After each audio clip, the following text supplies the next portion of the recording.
पहले तो 5 राज्यों में चुनाव और उसके बाद 3 राज्यों में कांग्रेस की हार और उसके बाद गठबंधन में रार और फिर बैठक से इनकार और फिर नीतीश कुमार का एक अलग तरह से एनर्जी के साथ उठना और कहना कि अब तक जो हुआ सो हुआ, लेकिन अगली बैठक में हम शामिल होंगे। जी हां, आपको बता दें कि सीएम नीतीश ने इंडिया गठबंधन की बैठक में नहीं जाने पर सफाई दी है। मुख्यमंत्री ने कहा कि मेरे बारे में अफवाह फैलाई गई कि हम नहीं जा रहे, हम बीमार थे इसलिए नहीं गए, आगे बैठक हुई तो जरूर जाएंगे। सीएम ने कहा कि अगली मीटिंग में हम कहेंगे कि तेजी से काम हो और साथ ही कोऑर्डिनेटर बनाए जाने को लेकर के मुख्यमंत्री ने कहा कि मुझे किसी पद की इच्छा नहीं है, देश हित में हम लोग साथ हैं, हम चाहते हैं सब एकजुट हो। नीतीश कुमार ने देश भर में जाति आधारित गणना कराने की मांग करते हुए बिहार के लिए स्पेशल स्टेटस की भी मांग कर दी और साथ ही 3 राज्यों में कांग्रेस की हार पर कहा कि चुनाव में हार जीत लगी रहती है। तेलंगाना में कांग्रेस की जीत हुई है, जहां हार हुई वहां भी कांग्रेस को अच्छा वोट आया है।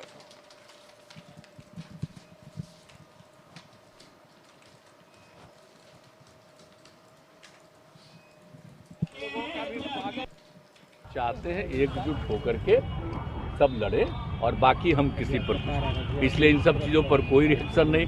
आजकल हम देखते रहते हैं, न्यूज छपते रहता है कि भाई ये नहीं जा रहा था तो 4 पार्टी का दे दिया, क्यों नहीं धर्म के, बड़ा फालतू बात है। अरे हमारा दूसरे कारण से नहीं था ना, तो ये कौन खास बात है। आप तो जानते हैं हल्का सा बुखार होता, 100 भी नहीं था, उससे भी कम था, खांसी और सर्दी हो गया था, तो हम तो जान के 5 दिन घर पे पड़े रहे। और इसके पहले भी बीच में बीच में लोग जीत गए थे, अब फिर वो लोग जीत गए और अच्छा वोट आया है।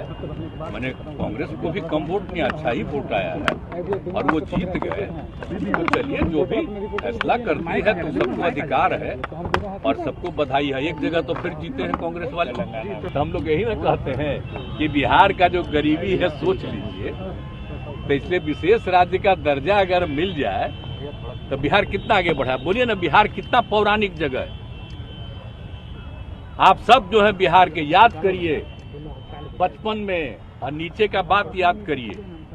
ये देश में भी और देश के बाहर भी जो कुछ भी था, यहीं से सब कुछ शुरू हुआ था विकास।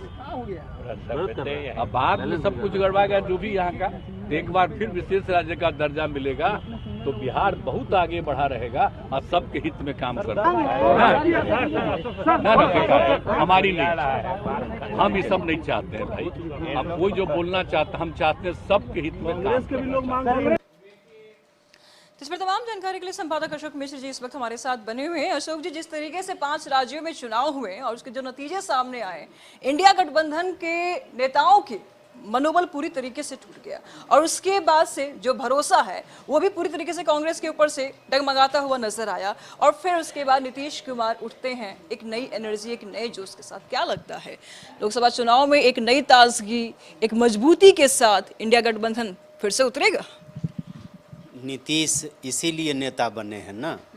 आप देख लीजिए कि रविवार को चुनाव परिणाम आए थे 3 राज्यों के, 4 राज्यों के, और सबसे बड़ी बात थी कि उसके बाद बिहार में इंडिया गठबंधन का कोई भी बड़ा नेता कुछ भी बोलने से परहेज कर रहा था और जिस तरह के बयान आने शुरू हुए थे जदयू के नेताओं के, तो ये लग रहा था कि कहीं न कहीं इन लोगों का आक्रमण कांग्रेस पर बढ़ा है और नीतीश को लीडर बनाने की मांग की जा रही थी।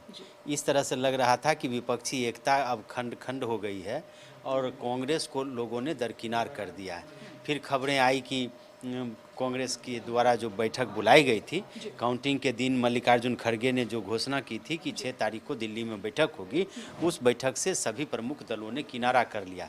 लेकिन आज नीतीश निकले, तबीयत खराब होने के बाद पहली दफ़ा वो सार्वजनिक कार्यक्रम में निकले थे। इसके पहले कल कैबिनेट की बैठक में उन्होंने शिरकत किया था और आज नीतीश के जो तेवर थे, उस तेवर से ये साफ तौर पर उन्होंने संदेश देने की कोशिश की है कि इस हार से विपक्षी एकता खंडित नहीं हुई है, इस हार से हम लोग घबराए नहीं हैं। उन्होंने अपने कार्यकर्ताओं को ये संदेश दिया कि लोकतंत्र में हार जीत लगी रहती है, लेकिन कांग्रेस का जो वोट का परसेंटेज है वो कम नहीं है, यानी कि जनता अभी भी कांग्रेस के साथ है, महागठबंधन के साथ, इंडिया गठबंधन के साथ भी है।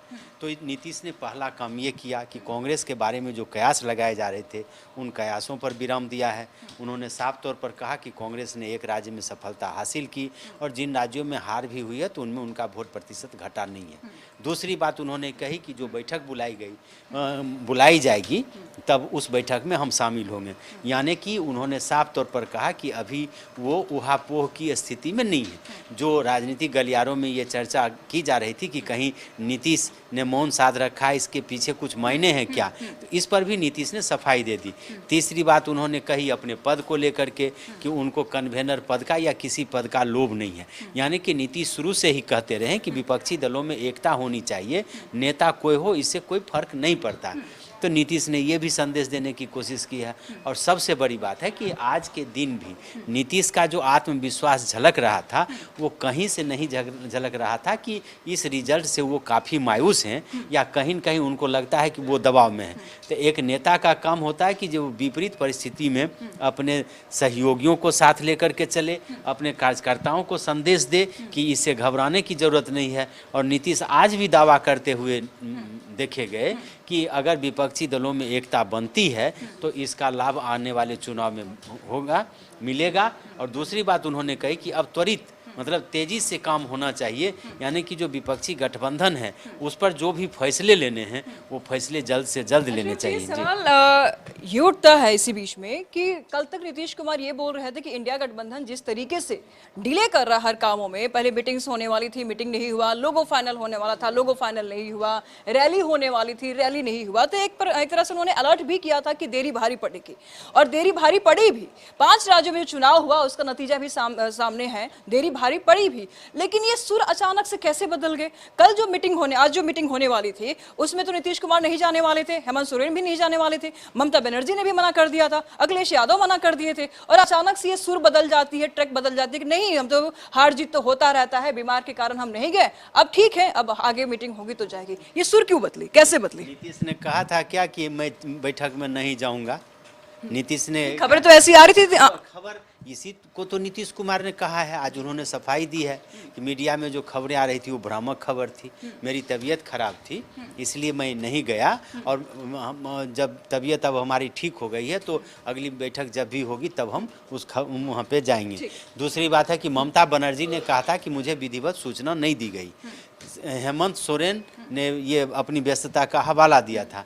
एक गलती कांग्रेस नेतृत्व से ज़रूर हुआ जिस पर उनके सहयोगियों ने भी उंगली उठाई है कि जिस दिन मल्लिकार्जुन खड़गे ने ये घोषणा की थी बैठक की, इसके पहले उन्होंने अपने सहयोगी दलों से विमर्श नहीं किया था, उनसे बातचीत नहीं की थी, और यही वजह रही कि ये बैठक स्थगित एक तरह से हो गई। हालांकि आज वो जो बैठक हो रही है भले विस्तारित न हो लेकिन उनके कोर कमेटी की बैठक हो रही है। तो वैसी परिस्थिति में ये जरूर कह सकते हैं कि लाख मतभेद हो लेकिन इसका मतलब ये थोड़े है कि लोग मैदान छोड़ करके भाग जाएगा।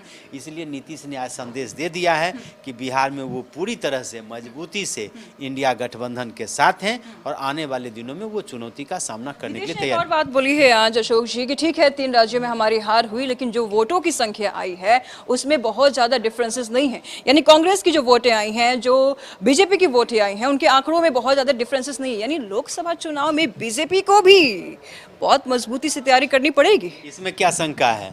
और ये नीतीश को इसलिए कहना पड़ा कि लोग कह रहे थे कि जातीय गणना ने कांग्रेस को डुबाया, लोग ये कह रहे थे कि जो आरक्षण की सीमा बढ़ाई गई उससे महागठबंधन में नाराजगी थी। तो इस बात को नीतीश ने साफ कर दिया है कि ये जो वोट का प्रतिशत है वो उसमें कमी नहीं आई, यानी कि हमने जो फैसले लिए उस फैसले के साथ जनता है।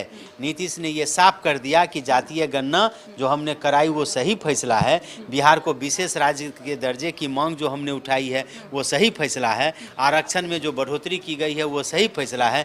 यानी कि जिन मुद्दों को लेकर के लोकसभा विधानसभा चुनाव में कांग्रेस गई है वो मुद्दे अभी भी कायम रहेंगे और आगामी लोकसभा चुनाव में फिर इन मुद्दों को लेकर के हम बीजेपी को घेरेंगे।